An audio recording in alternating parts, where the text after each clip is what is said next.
Guys, এই জায়গাটায় আগে বিকালবেলা আসতাম, কিন্তু এই জায়গাটাও বন্ধ করে দিছে। দেখেন এখানে বেড়া দিয়ে দিছে যাতে আর কেউ না যেতে পারে। এখানেও দেখেন টিন দিয়ে ঘেরাও দিয়ে দিছে। এখানে কিন্তু মাঠ ছিল, পোলাপান এসে খেলতো। এই জায়গাটাও বন্ধ করে দিছে।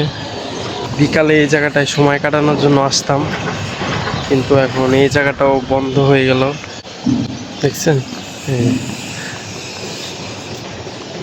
যাওয়া যাবে ওই ওই পাশ দিয়ে, কিন্তু বন্ধ তো করে দিছে।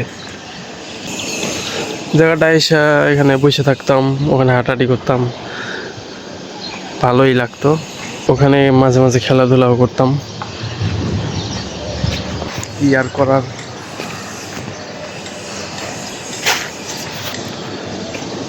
কিছুই করার নেই।